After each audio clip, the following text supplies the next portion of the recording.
اگر آپ اپنے بچے کو دھمکی دیتے ہو نا کہ تو دکان نہیں سنبھالے گا تو میرے گھر میں مت آنا، تو بچہ دکان سنبھالنے لگتا ہے۔ میرے بھائی ایک پڑھ کر دھمکی اور دے دے، اگر نماز نہیں پڑھے گا تو میرے گھر میں مت رہنا، کوئی بچہ بے نمازی نہیں ہوگا۔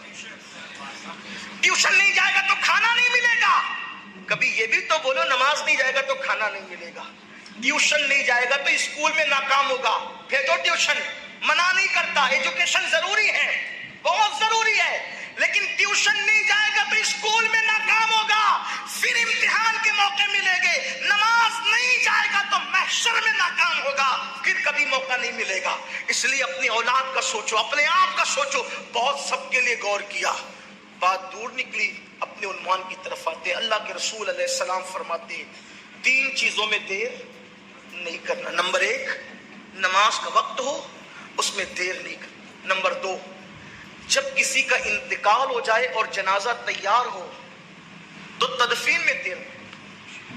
آج کل یہ بھی فیشن بنا ہے، بیٹی آ رہی ہے، بہو آ رہی ہے، بیٹا آ رہا ہے، بھانجا آ رہا ہے، داماد آ رہا ہے، اور منہ دیکھ کے کیا ہوگا؟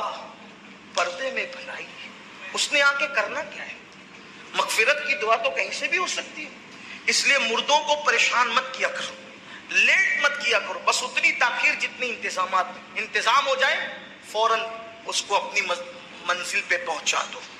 اس پہ بات زیادہ تبصرہ نہیں کرتا کیونکہ بات لمبی ہوئی۔ اور تیسری بات، آقا علیہ السلام فرماتے ہیں اپنے بیٹا اور بیٹی اگر بالغ ہو جائے تو ان کی شادی کرنے میں دیر مت کرو۔ اگر بیٹا بیٹی بالغ ہو گئے اور تم نے شادی کرنے میں دیر کی اور پھر وہ بدکاری میں مبتلا ہوئے تو ان کی بدکاری کا وبال اس کے ماں باپ کے سر پہ بھی ہوگا۔ اس کو تو ہوگا ہی ہوگا، اس کے ماں باپ کے سر پہ بھی ہوگا۔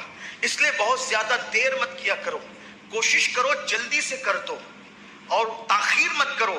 ارے مولانا صاحب ابھی تو پڑھ رہا ہے وہ، باپو ابھی تو پڑھ رہا ہے وہ، تو کس نے کہا کہ شادی سے پہلے ہی پڑھ سکتے، شادی کے بعد نہیں پڑھ سکتے؟ کیا شادی کے بعد بھی تو پڑھ سکتے ہیں؟ پڑھا پڑھنے والوں نے بے شمار لوگ ہیں، بلکہ بہت سارے لوگ جو لمبی ڈگریاں لیتے ہیں وہ تو شادی کے بعد ہی پڑھتے ہیں، کیونکہ آدمی رکے گا کتنے وقت۔ شکر کے طور پہ کہتا ہوں میں خود ابھی بھی پڑھ رہا ہوں، جبکہ حضور کی نالین کے صدقے میرے گھر میں بچے بھی ہیں الحمدللہ، ابھی بھی پڑھ رہا ہوں، اور میں اپنے آپ کو طالب علم ہی سمجھتا ہوں، طالب علم ہوں، ابھی بھی میں پڑھ رہا ہوں۔ آپ سے کہتا ہوں شادی کے بعد پڑھ لو، کہ ڈسٹرب ہوتا ہے، میں کہتا کیسے ہوتا ہے؟ بچے حرام میں مبتلا ہو رہے ہیں۔ شادی سے پہلے آج 40% سے زائد بچے اور بچیاں ہیں دنیا میں جو اپنا سب کچھ لٹا دیتے، سب کچھ گوا دیتے، اور جو بچے زنا کرنے کی ہمت نہیں کرتے وہ بچے اپنے آپ پہ یوں ظلم کرتے کہ اپنی جوانی کی طاقت کو گٹر میں بہا دیتے۔ میں حیا کے پردے میں کہہ رہا ہوں، اس سے زیادہ بڑھ کر میں کچھ کہہ نہیں سکتا، اور یہ زنا سے بڑھ کر ہے جو اپنے ہاتھوں سے اپنی طاقت کو ضائع کر رہے ہیں، اپنے ہاتھوں سے اپنے وجود پہ زنا کر رہے ہیں وہ جوان۔ اس لیے کہ ہم پبلک میں رہتے ہیں، نوجوان ہمیں آ کر بتاتے ہیں کہ انہوں نے اپنے ہاتھوں سے اپنے آپ کے ساتھ زنا کیا۔ اللہ کے رسول علیہ السلام فرماتے ہیں کہ جو لوگ، جو مرد، جو لڑکے اپنے ہاتھ سے اپنے ساتھ برائی کرتے ہیں، نوجوان جو سمجھتے ہیں، میں زیادہ واضح نہیں کر سکتا ہوں، حیا کے پردے میں کہتا ہوں، قیامت کے دن ان کے ہاتھ حاملہ اٹھیں گے، حاملہ، وہ حمل والے ہاتھ لے کر اٹھیں گے، تو لوگ کہیں گے یہ کیا ہے؟ تو کہا یہ اپنے ہاتھوں سے زنا کرتے تھے۔ اور یہ بدکاری کرنے والے زندہ چلتی پھرتی لاش بن جاتے۔ اپنے بچوں پہ رحم کرو، اور اس کی ذمہ دار جو چیز ہے وہ گندی فلمیں ہیں۔ 16-17 سال کی عمر میں پہنچنے تک، یہ جو اسٹیج پہ لوگ بیٹھے نا جن کی عمر 40 سال یا اس سے اوپر کی ہے، 16-17 سال 18-20 سال میں پہنچنے تک انہوں نے جو کبھی سوچا نہیں تھا، 4 سال کے بچے وہ موبائل پر دیکھ رہے ہیں۔ 4 سال کے بچے، اگر تقریر بھی انٹرنیٹ پہ دیکھنے کے لیے آدمی جاتا ہے تو پہلے وہ گندی اشتہار سے گزرنا پڑتا ہے۔ خدا جس پہ کرم کرے وہ آنکھیں بچا لے، ورنہ حال کیا ہے؟ چھوٹے چھوٹے بچے اگر گیم کھیل رہے تو بھی وہ تصویریں ہیں، نعت سننی ہے تو بھی ظالموں نے وہ تصویریں بیچ میں ڈال رکھی ہے۔ سوچو جو 16-17 سال 20 سال کی عمر تک کے پہنچ کر کے جو ابھی 40 سال کے لوگ ہیں، اس کا تصور نہیں کیا تھا۔ آپ کا 4 سال کا بچہ وہ سب کچھ اپنی آنکھوں سے دیکھ رہا ہے، ایک ننگی عورت کو، ننگے مرد کو وہ دیکھ چکا کیا ہے، جب وہ 16-17 سال کی عالم میں پہنچے گا تو اس کا حال کیا ہوگا؟ اس لیے زنا پہ کنٹرول کا بہترین طریقہ ہے جلدی سے شادی کرنا، اچھا ماحول دینا، اچھی تربیت دینا، اچھے اخلاق دینا، برائی سے بچانا، جرائم سے بچانا، اللہ کی خشیت اور اللہ کا خوف دل میں پیدا کرنا۔ بس اپنی گفتگو کو سمیٹتے ہوئے آخری میں عرض کروں کہ اگر اللہ کا خوف دل میں پیدا ہو، ماحول اچھا ہو، خشیت اچھی ہو، خوف الہی ہو، عشق مصطفیٰ ہو، پاکیزہ ماحول ہو، دوستی اچھی ہو، صحبت اچھی ہو، تو پھر انسان ماحول کی برکت سے گناہ سے بچ جاتا ہے۔ اللہ کا خوف نہیں، ماحول اچھا نہیں، تربیت اچھی نہیں، تو پھر انجام کیا ہے کچھ نہیں کہہ سکتے۔ بس جاتے جاتے ایک روایت پڑھتا ہوں اور اپنے جوانوں سے کہتا ہوں کہ ہر خطبے کے آغاز میں جو نکاح کا خطبہ ہے، قاضی نکاح یہ آیت پڑھتا ہے سورہ نساء کی، یا ایھا الناس اتقوا ربکم الذی خلقکم من نفس واحدہ، اے لوگوں اپنے رب سے ڈرو جس نے ایک جان سے تم سب کو پیدا کیا۔ دوسری آیت بھی پڑھی جاتی ہے، اس میں بھی یہی ہے، یا ایھا الذین آمنوا اتقوا اللہ حق تقاتہ، اے ایمان والو اللہ سے ایسے ڈرو جیسے ڈرنے کا حق ہے۔ تیسری آیت پڑھی جاتی ہے، اس میں بھی یہی عنوان ہے، یا ایھا الذین آمنوا اتقوا اللہ وقولوا قولا سدیدا، اے ایمان والو اللہ سے ڈرو۔ تینوں آیتوں میں پہلے اللہ سے ڈرنے کا ذکر ہے۔ اگر اللہ کا ڈر ہو، ڈر، خوف، آدمی ہر گناہ سے بچے گا، ہر گناہ سے۔ اور تنہائی اگر کوئی چیز آباد کرا سکتی ہے تو وہ اللہ کا خوف ہے، اللہ کی خشیت۔ آج ہمارے دلوں میں وہ اللہ کا خوف نہیں جو ایک سچے مومن کے دل میں ہونا چاہیے۔ اگر سی سی ٹی وی کیمرے لگے ہو نا تو منہ کے گٹکا بھی ہم تھوکتے نہیں ہے کہ سی سی ٹی وی کیمرہ لگا ہے نا، سی سی ٹی وی کیمرہ لگا تو ہم کھڑے ہو کے پانی بھی نہیں پیتے، لیکن اللہ دیکھ رہا ہے، سب کچھ کرتا ہے۔ سوچے نا، وما قدر اللہ حق قدری، تم نے اپنے اللہ کی ایسی قدر نہیں کی جیسا قدر کرنے کا حق تھا۔ کب تک گناہ کرو گے؟ اللہ دیکھ رہا ہے اور بہت غیرت والا ہے اور اس کی پکڑ بڑی سخت ہے۔ ان بطش ربک لشدید، اس کی پکڑ بڑی سخت۔ جو نوجوان زنا کرتے ہیں انہیں پتہ ہونا چاہیے، حدیث پاک میں آتا ہے کہ جو زنا کرتا ہے اور پھر نہاتا ہے، غسل کرتا ہے، تو اس کے ہر غسل کے ہر قطرے کے بدلے میں 1 سال کا گناہ اس کے نامہ اعمال میں لکھا جاتا ہے۔ تو جتنے قطرے ہوں گے اتنے سال کا گناہ اس کے نامہ اعمال میں لکھا جائے گا۔ اور جتنے قطرے گرتے ہیں زنا کے غسل کے بعد، اس سے شیاطین پیدا ہوتے ہیں، وہ سارے شیاطین قیامت تک پاپ کریں گے اور ان سب کے پاپ کا عذاب اس کے سر ڈالا جائے گا جس کے زنا کے غسل سے وہ شیاطین پیدا ہوتے ہیں۔ اور دوسری طرف حدیث پاک میں آتا ہے کہ جو نکاح کرتا ہے اور نکاح کرنے کے بعد جائز ملاقات بیوی سے کرتا ہے اور پھر غسل کرتا ہے تو ہر قطرے کے بدلے میں 1 سال کی عبادت کا ثواب لکھا جاتا ہے۔ اور جتنے قطرے ہوتے ہیں ان کی تعداد کے برابر فرشتے پیدا کیے جاتے ہیں، اور قیامت تک وہ جتنی عبادت کریں گے اس سب کا صلہ اس کو ملے گا جس کے غسل کی قطرے کی تعداد کے برابر وہ فرشتے پیدا ہوئے۔ بہت سستا سودا ہے، اس لیے نکاح کرو۔ اور نکاح کی ضرورت ہے، میں اپنے بڑوں سے معافی مانگتے ہوئے کہوں، نکاح کی اگر ضرورت ہے، گھٹ گھٹ کے نہیں رہنا گھر میں، اپنے ماں باپ کے کان میں کہہ دینا میری شادی کر دو، یہ کوئی بری بات نہیں۔ چھپ کے زنا کرنے سے اچھا ہے، چھپ کے زنا کرنے سے اچھا ہے کہ ماں باپ کے کان میں خود نہیں کہہ سکتے، بھابھیوں سے کہلوا دو، بھائیوں سے کہلوا دو، دوستوں سے کہلوا دو میری شادی کر دو، یہ کوئی گناہ نہیں۔ کچھ لوگ کہتے ہیں شرم آئے گی، اگر کوئی نوجوان کہتے میری شادی کر دو تو عورتیں باتیں کرتی اللہ اس کو کیا ہو گیا، یہ پاگل تو نہیں ہو گیا، یہ ہمارے خاندان کی روایت تھی، اتنا بدبخت نکلا، اتنا مجرم نکلا، اتنا گندا نکلا، کہہ رہا ہے میری شادی کر دو۔ میری بہن، زنا سے تو بہتر ہے نا وہ کہہ رہا ہے میری شادی کر دو۔ میں اپنے جوانوں کے ساتھ ہوں، میں تمہارے ساتھ، کہو اپنے ماں باپ سے، اور ماں باپ سے کہتا ہوں میرے بھائی اس سے پہلے کہ تیرے بچے تجھ سے کہے میری شادی کر دو، تجھے کر دینا چاہیے۔ ہاں، کچھ لوگ کہتے ہیں مولانا کھلائیں گے کیا؟ میں نے کہا اللہ رزاق ہے، جو مرغیوں کو بھوکا نہیں رکھتا وہ تیری بہو کو کب بھوکا رکھے گا؟ اور جس رسول نے فرمایا صلی اللہ علیہ وآلہ وسلم کہ نکاح کرو مالدار ہو جاؤ، میرا تجربہ ہے جس نے بھی نکاح کیا وہ مالدار ہوا، شرط یہ کہ گناہ چھوڑ دے نکاح کے بعد۔ ہاں، اور بیٹیوں سے بھی کہتا ہوں کہ اگر ان کو یہ حاجت ہو کہ ان کا نکاح ہونا چاہیے تو وہ کسی کا ہاتھ پکڑ کر بھاگنے کی بجائے وہ شرافت کے ساتھ اپنی ماں کے کان میں کہہ دے کہ میری شادی کر دیجیے، یہ بھی کوئی عیب نہیں، بیٹیوں کے لیے بھی ہے، کیونکہ جتنے حقوق بیٹوں کے اتنے حقوق بیٹیوں کے۔